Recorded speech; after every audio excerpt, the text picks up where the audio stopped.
Malinaw na ipinapakita dito ni Jesus na siya ang tunay na tagapag-alaga ng mga tupa, hindi yung mga huwad, hindi yung mga fake. John 10:3-5. The gatekeeper opens the gate for him, and the sheep listen to his voice. He calls his own sheep by name and leads them out. When he has brought out all his own, he goes on ahead of them, and his sheep follow him because they know his voice. But they will never follow a stranger. In fact, they will run away from him because they do not recognize a stranger's voice. So the true shepherd is recognized, listened to, and followed by his true sheep. The true sheep know and recognize, and they follow the true shepherd. The true sheep also knows a stranger's voice, and they run away from and do not follow false shepherds. So kung merong totoong tagapag-alaga ng tupa, meron din mga totoong tupa siya. At yung totoong tupang kanya, kilala ang boses niya at hindi susunod sa iba. Hindi lamang may tupa na nadadaya, merong tupang tunay na anak at alaga ng tunay na tagapag-alaga at sila'y hindi susunod sa iba. Immediately, we recognize that there are really true believers in Jesus. And the true believers in Jesus will not be deceived by the voice of false shepherds. They will have the discernment, the spirituality, the intellect, the understanding to recognize false teaching and false shepherds. Meron silang niloloob, meron silang iniisip na hindi kayang dayain ng mga magagaling magsalita, ng mga magagaling magturo, dahil sa loob-loob lang nila, nadadama nila kung ano ang dapat nilang sundan at ang hindi. So the true sheep follow the true shepherd. And the true shepherd and the true sheep can be known. Kaya magtataka ka, bakit naman sobrang-sobrang ang linaw-linaw naman, ang dadaya na yung isang katuruan, may sumusunod pa. Hindi sila yung true sheep. Nakikinig sila sa mga kabalbalan ng mga false shepherds. John 10:6, Jesus used this figure of speech, but the Pharisees did not understand what he was telling them. Tulad ng madalas gawin ni Jesus, siya ay nagsalita sa talinghaga, kausap niya yung mga pariseo, yung mga religious leaders, pero gaya ng dati, hindi naman siya talaga naintindihan. Hindi siya inintindi ng mga kausap niya. So the language and the story was symbolic, but it was not understood, it was not appreciated. John 10:7-9, therefore Jesus said again, very truly I tell you, I am the gate for the sheep. All who have come before me are thieves and robbers, but the sheep have not listened to them.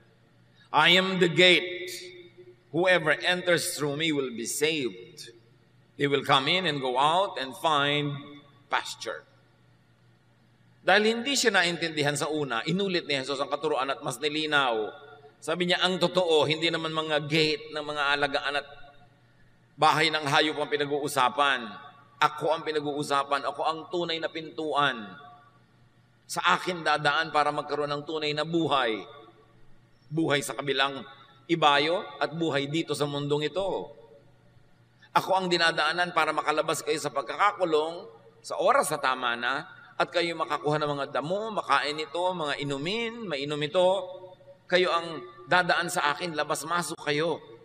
Pupunta kayo sa labas para kumain, para uminom, papasok kayo sa loob para ma-protect sa mga mababangis na hayop na gusto kayong wasakin. Ako ang pintuan na yun.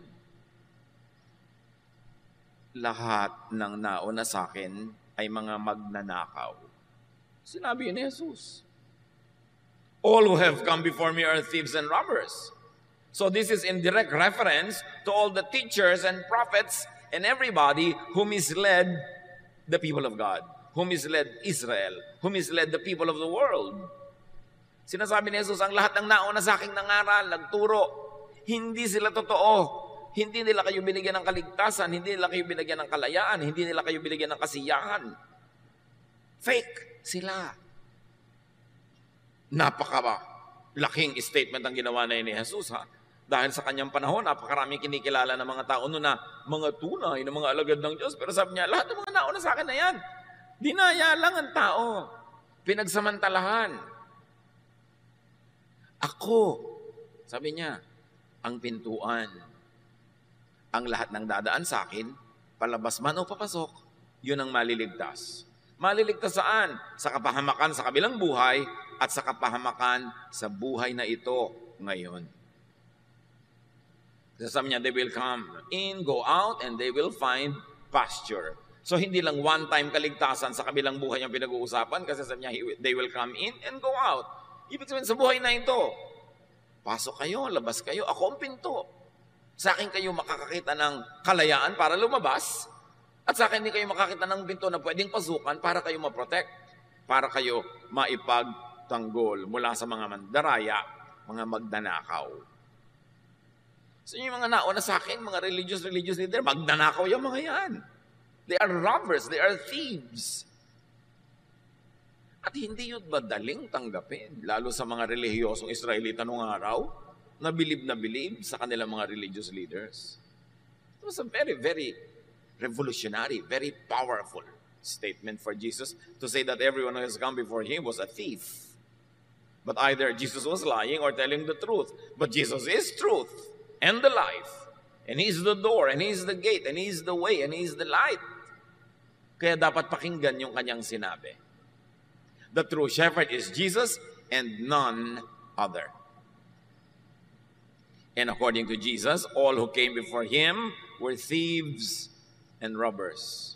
They were all false gates, false doors.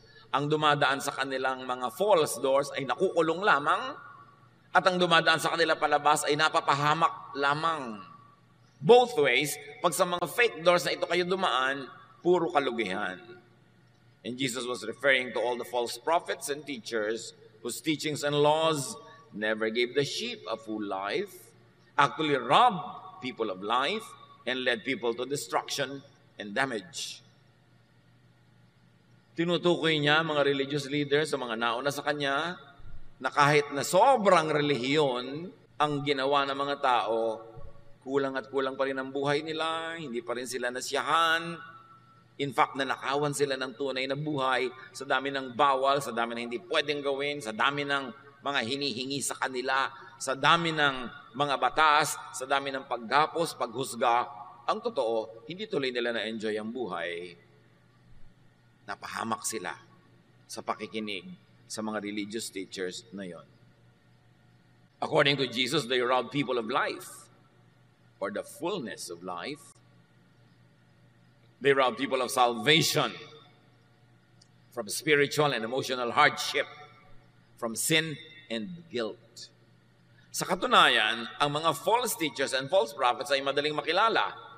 Habang sumusunod ka sa kanila, sumisikip ang iyong hininga.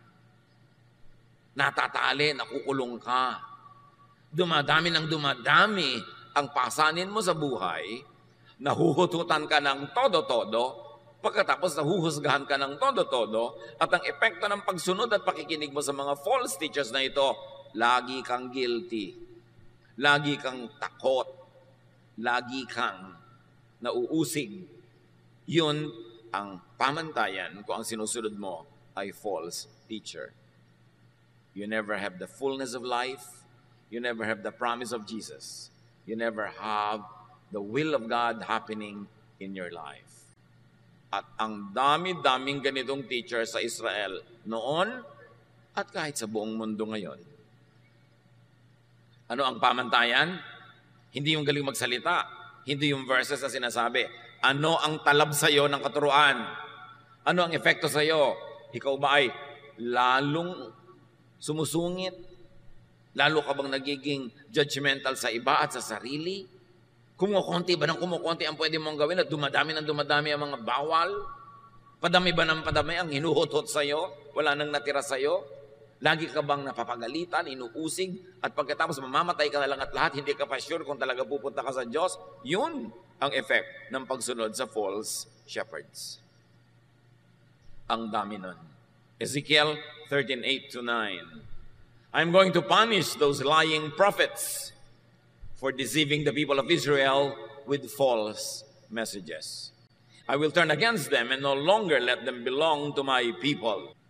Nakita niyo ang tinutukoy ng Panginoon, ng Diyos? Mga sinungaling, mga bulaang propeta na walang ginagawa kundi dayain ang mga Israelita na sobrang relihiyoso, lugi tuloy. Ng pagiging relihiyoso nila, puro bawal, puro judgment, puro guilt. Mahirap yatang dalhin yung guilt kung lagi ka inuusig. Pero yun ang effect ng ministry ng mga false prophets. At sabi ng Diyos, parurusahan ko kayo mga sinungaling at mga bulaang propeta, pinapahirap niyo ang buhay ng aking mga anak. Matthew 23:13-14, this will echo in the teachings of Jesus. You Pharisees and teachers of the law of Moses are in for trouble. You're nothing but show-offs. You lock people out of the kingdom of heaven. You won't go in yourselves, and you keep others from going in. So niya, lagot kayo, mga Pariseo, kayong mga guro, tagapagturo ng mga batas ni Moses. Naghihintay sa inyo ang kapahamakan. Puro kayo pasikat. Pinagsasarhan nyo ang mga tao ng pinto ng kalangitan. Hindi nyo sila pinapapasok dahil kayo'y hindi rin pumapasok. At ano ang kalangitan na tinutukoy dito? Hindi lang yung kalangitan in the next life, kundi yung kalangitan sa buhay din na ito.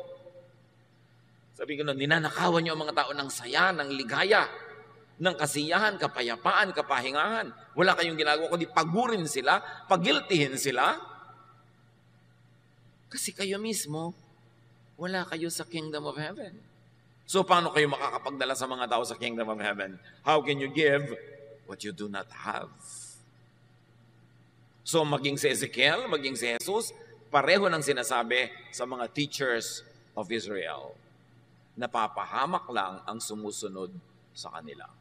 Mark 7:6-8.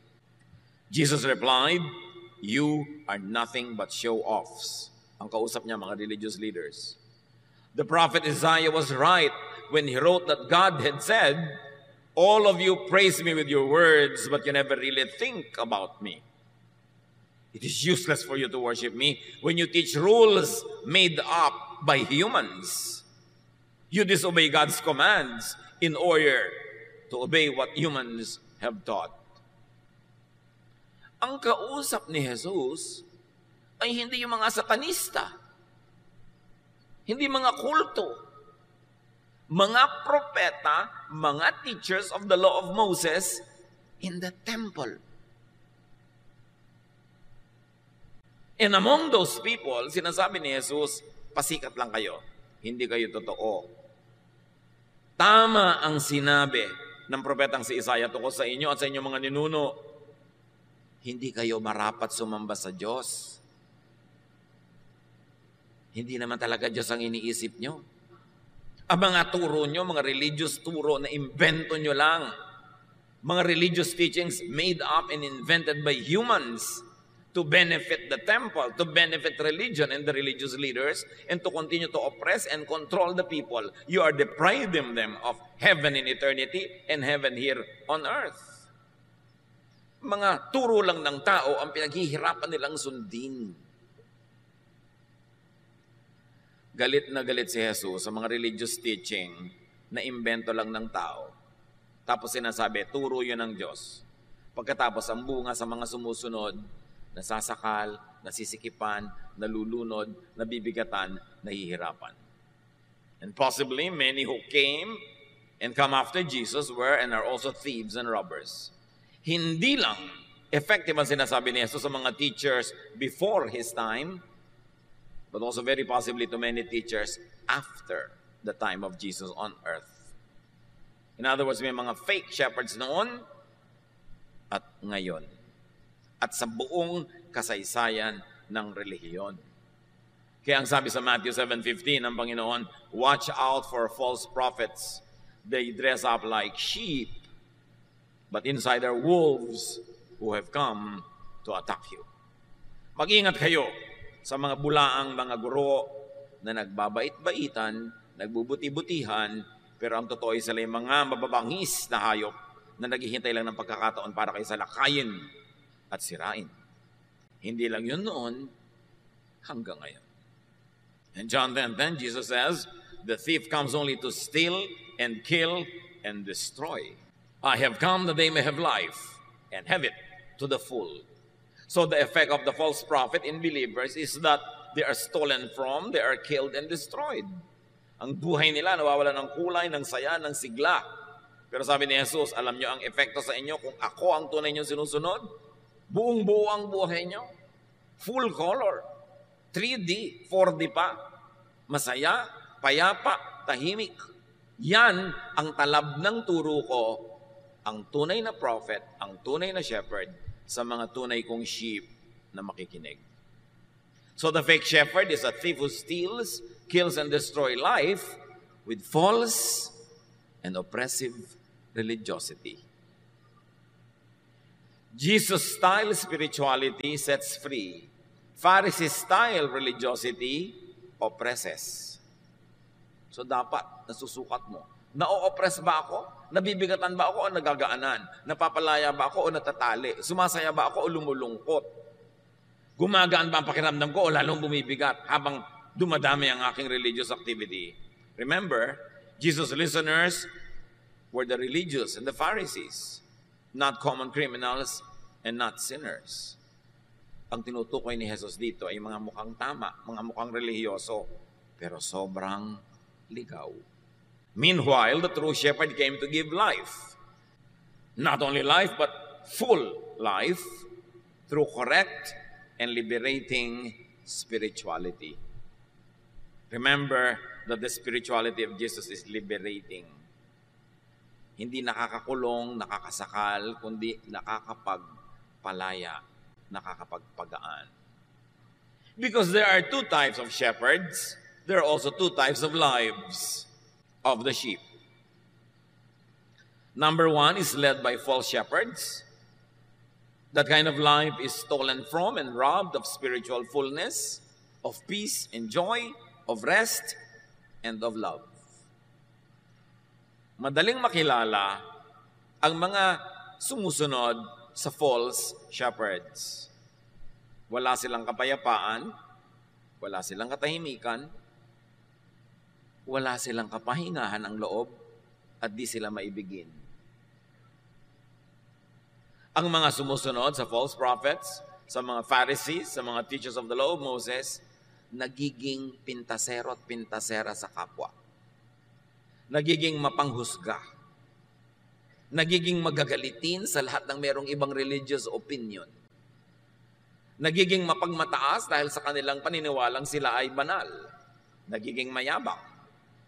Those who follow false shepherds become self-righteous, judgmental, strict and unloving, even cruel to others. These are the types who will throw stones at those people who they think commit sin. Meanwhile, Jesus stopped and prevented those people from throwing stones. That is the Jesus style. The style of the law of Moses is throw stones at sinners. The style of Jesus is whoever is sinless, throw the first stone, which really means no one should be throwing stones. Dapat kilala. Ang daming Kristiyano, hindi naman Kristiyano ang asal, Fariseo. Ang daming Kristiyano, ang lifestyle hindi Kristiyano, Fariseo. Kasi you will know them by their fruits. Ano ang bunga? So, those that are led by false prophets are damaged and even destroyed. Wala na yatang mas religious pa na bansa kesa Israel at wala nang mas religious pa na syudad kesa Jerusalem. Pero minsan, nang naglalakbay si Jesus at sa isang liko ay nakita niya yung lungsod ng Jerusalem sa ibabaw ng bundok, siya'y nanangis sa lungkot, hindi sa tuwa. Matthew, when he saw the crowds, he felt sorry for them. They were confused and helpless, like sheep without a shepherd. Can you imagine? Matthew 9:36. Nung makita ng Panginoon ng mga tao, napaluha siya, nalungkot siya, naawa siya, dahil sa kabila ng kanilang relihiyon, para sila mga tupang walang tagapag-alaga. Sila yung mga ligaw, sila yung mga kawawa, nasa panganib, mga gutom, uhaw, sa kabila ng kanilang araw-araw na relihiyon. Hindi nadadaan yan sa religion, religious activity, dalas mong magdasal, Bible version. Ang point, pinagaharian ka ba ni Jesus? Siya ba ang tunay mong shepherd? 2 Peter 2:1-3. Sometimes false prophets spoke to the people of Israel. False teachers will also sneak in and speak harmful lies to you. But these teachers don't really belong to the master who paid a great price for them, and they will quickly destroy themselves.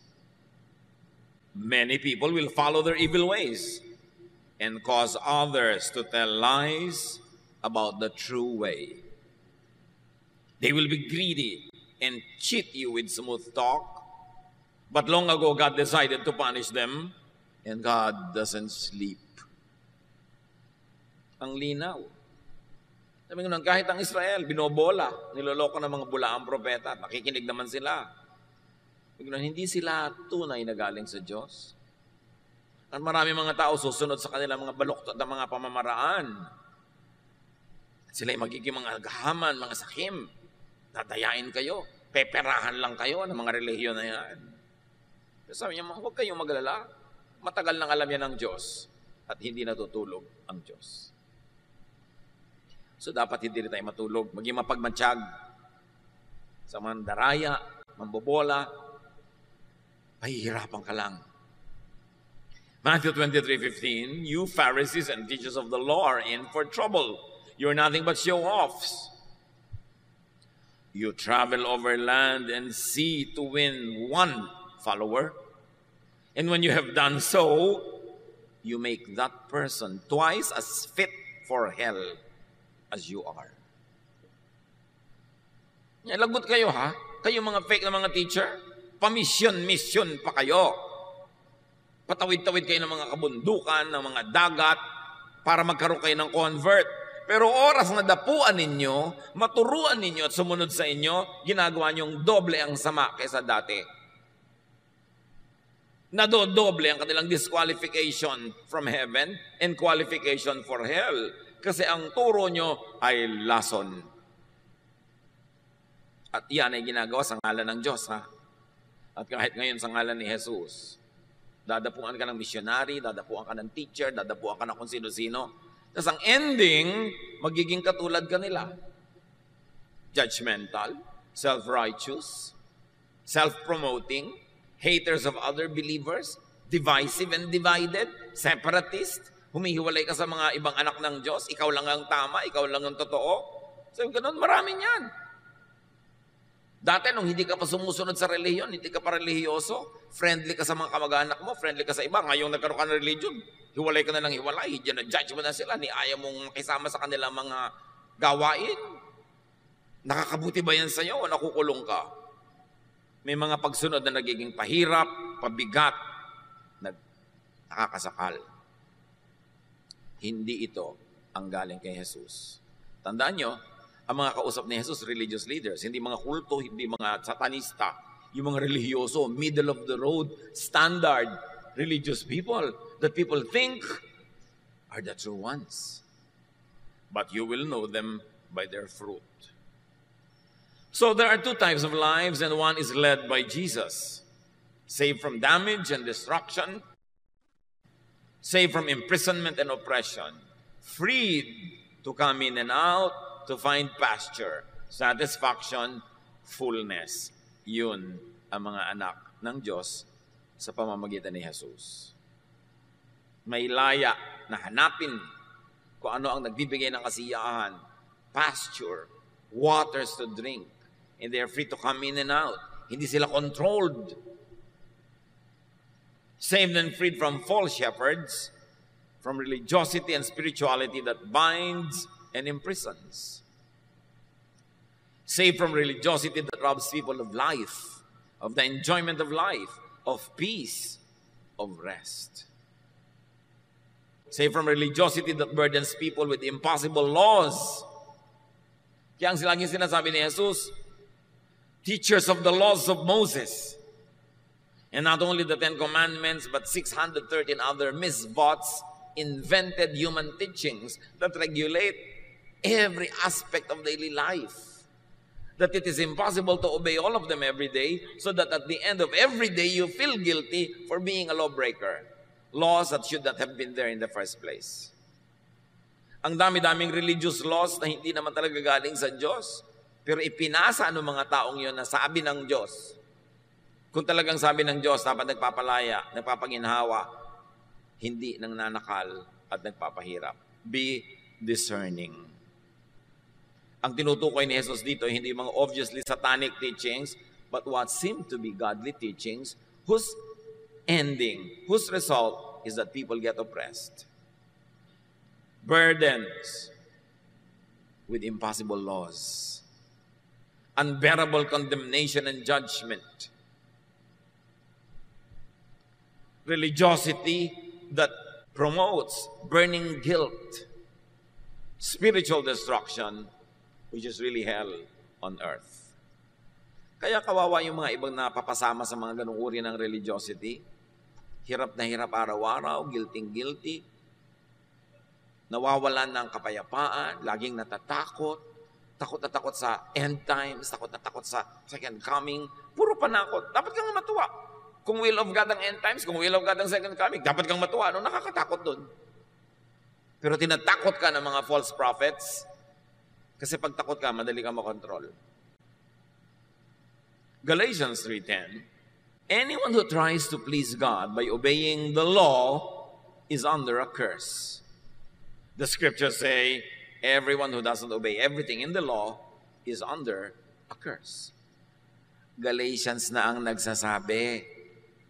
Sino man daw na magsisikap na bigyan ng kasiyahan ng Diyos sa pamamagitan ng pagsunod sa mga batas ni Moses, ay daig nyo pang isinumpa. Bakit? Hindi nyo naman masusunod lahat. Lagi kayong kulang, lagi kayong guilty. Kung ang pagsunod niyan ang gagawin yung daan patungo sa Diyos, mabibigo kayo para na kayong isinumpa. Truth is, Jesus freed people from Judaism. Yun ang misyon ni Jesus. Iniligtas niya ang mga tao sa mga batas ni Moses. Iniligtas niya ang mga tao sa mga batas na imposibleng masunod. Mga batas na lagi nagpapagilty, nagpapahirap ng buhay. At inulit ng Galatians. Sabi ko na, hindi kasiyahan ng Diyos na sumunod kayo to the letter sa lahat ng mga religious regulation. Kasi hindi niya naman masusunod. Ang ending, lagi kayong kulang. Hindi kayo matatahimik. James 2:10, if you obey every law except one, you are still guilty of breaking them all. You see, pag sa law ka nakasandal, sa legalism ka nakasandal, sa traditions and teachings of Israel ka nakasandal, sundin mo lahat yan. Kasi isa lang ang di mo sumunod, katumbas ng di mo sinunod lahat. Eh di lagi ka talagang guilty. At yun, na inahalata na ng langit, ipinadala si Jesus para ituwid ang baluktot na katuroan na puro law, kasi walang maliligtas sa pamamagitan ng batas. Walang matatahimik, walang mapapayapa. Malino ba yung sinasabi ni Jesus? Hindi na kayo under the law. You have been set free from the law by the love of God. Inibig na lang kayo ng walang patakaran kasi kung dadaanin sa law, walang papasa. And yet, marami sa atin laging guilty pa rin. Acts 15:10, nung may mga bagong Christian, pinipilit ng mga Jewish na naging Christian na maging Hudyo din yung mga bagong Christian na hindi naman Hudyo dati.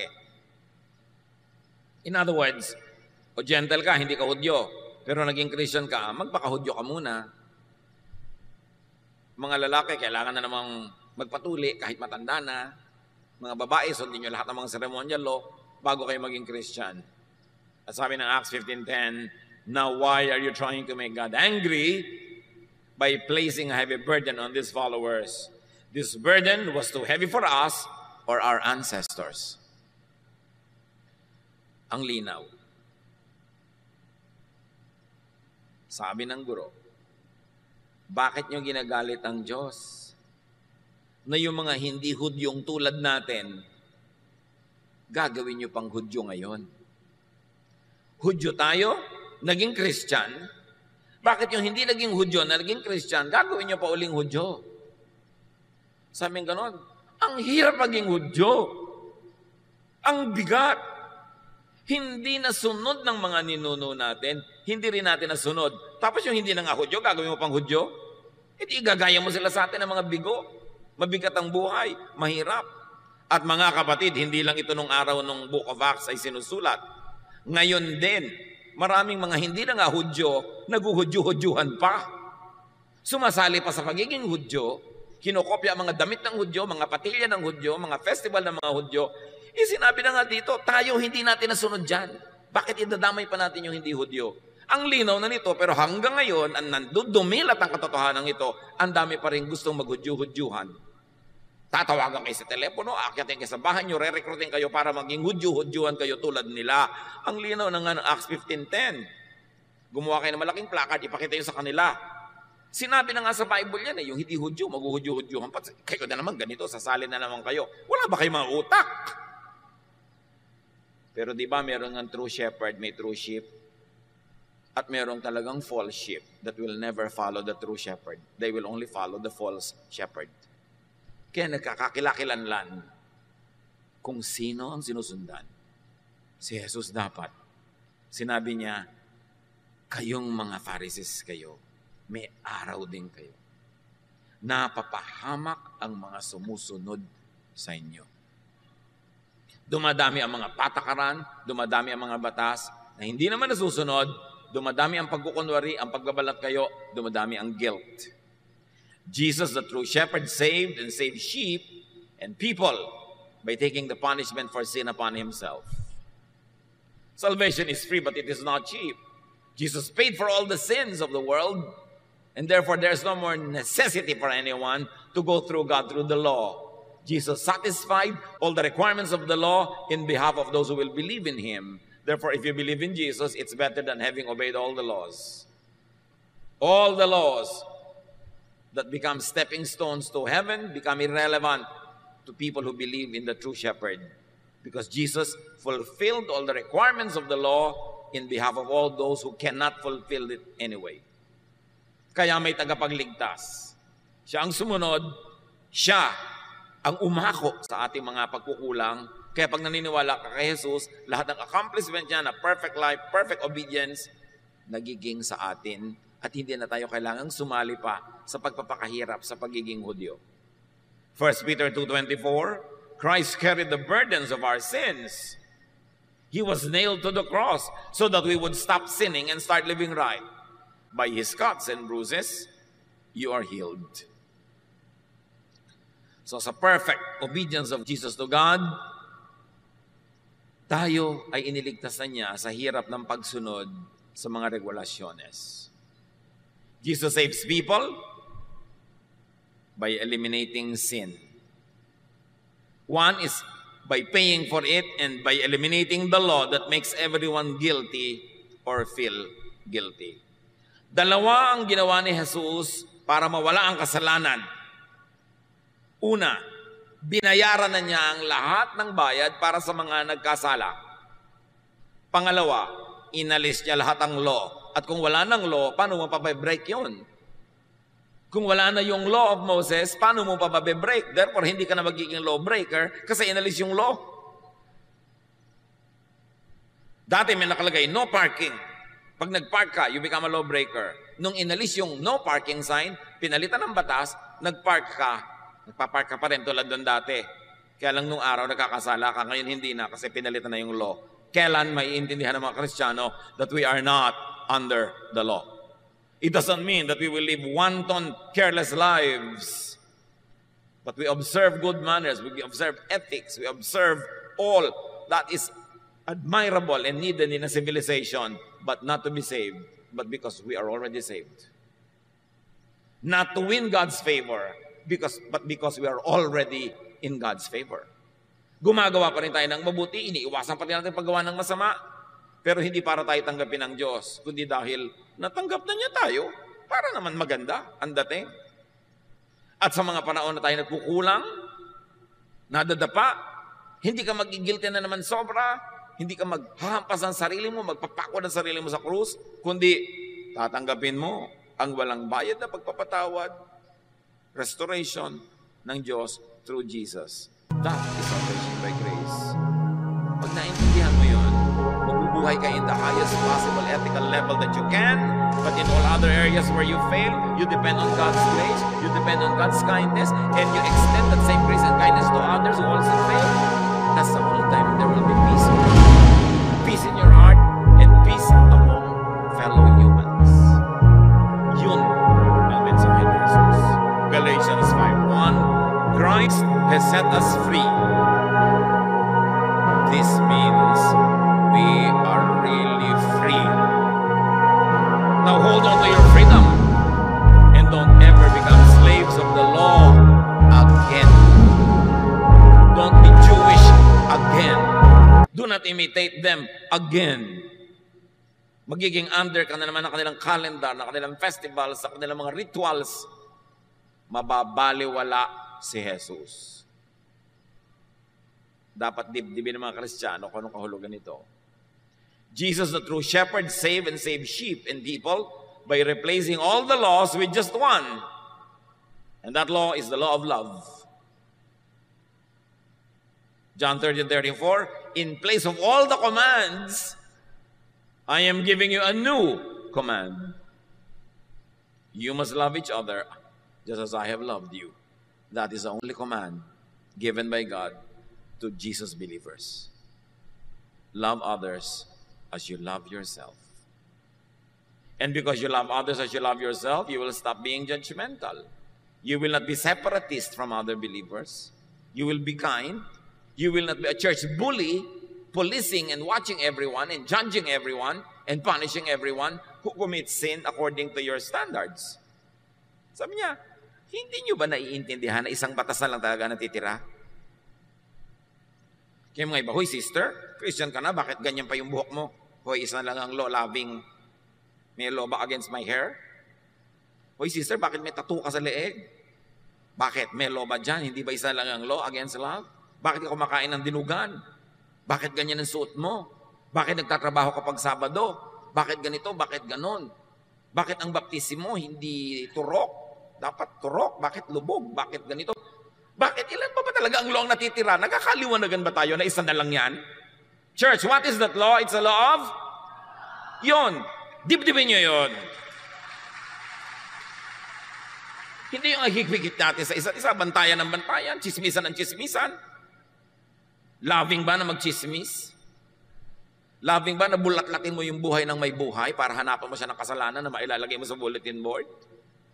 Yan yung ginawa ng mga tao doon sa babaeng who were caught committing sin in the privacy of her house. Kinaladkad sa plaza para batuhin. Yun ang inalis na ni Jesus. Huwag kayong magbabatuhan. Hindi yan para kay Jesus. Pang-Pharisee yan. Samantalang hindi naman natin kinukonsinte at itinutulak ang isa't isa na gumawa ng kung ano-ano mga kabalbalan sa buhay. Pero sakaling nangyayari sa kanilang buhay, you extend the hand of love, the hand of forgiveness, the hand of support, the hand of restoration, not the hand of judgment, not the hand of destruction. It is not the hand of Jesus. Dapat nating laging kilalanin, kanino ba talaga ako sumusunod? Sa Pharisee o kay Jesus? And that law of love, which means unconditional forgiveness and acceptance, is applied by God to all believers, to all the true sheep, through Jesus. It is now our compulsion to extend that same law of love to others. John 3:16-18, God loved the people of this world so much that He gave His only Son, so that everyone who has faith in Him will have eternal life and never really die. God did not send His Son into the world to condemn its people. He sent Him to save them. No one who has faith in God's Son will be condemned. And if we can add, no one who has faith in God's Son should condemn others. Do not burn the bridge over which you too must pass. And that is the bridge of love, the bridge of forgiveness, the bridge of unconditional acceptance of others. Do not let false shepherds rob you of life. of the fullness of life. Maraming false, kahit laging nagpe-praise the Lord. Matthew 7:21-23. Jesus speaks, "Not everyone who calls me their Lord will get into the kingdom of heaven. Only the ones who obey my Father in heaven will get in. On the day of judgment, many will call me their Lord. They will say, 'We preached in your name, and in your name we forced out demons and worked many miracles.' But I will tell them, 'I have nothing to do with you. Get out of my sight, you evil people.'" Sa araw daw ng paghuhukom, maraming magsasabi kay Jesus, "Uy, dapat po kasama kami dyan sa kaligtasan na yan. Sa inyong pangalan kami nangaral, sa inyong pangalan nagpalayas kami ng mga demonyo, sa inyong pangalan nag-charity kami, gumawa kami ng mga kabanalan at kabaitan." Sabi ni Jesus, "Hindi ko kayo kilala, umalis-alis kayo sa harap ko." So hindi lahat ng sinasabi ang pangalan ni Jesus, gumagawa naman kung ano-ano sa pangalan ni Jesus, ay tunay nga. Paano malalaman?